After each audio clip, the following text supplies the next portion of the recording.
మాధవ్ చంద్రబాబు నాయుడు రాజకీయాలతో సంబంధం ఏముంది?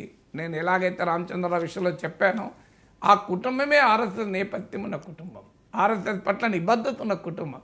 చంద్రబాబు నాయుడుతో సంబంధమే లేదు. చంద్రబాబు నాయుడు కోసం మాధవ్ రాజకీయాల్లోకి రాలేదు. చంద్రబాబు నాయుడు చెప్పినట్టు మాధవ్ వింటాడని, కేసీఆర్ చెప్పినట్టు రామచంద్రరావు వింటాడన్న పొరపాటు. అలా వింటే బీజేపీలో ఉంటారని కూడా అనుకోను.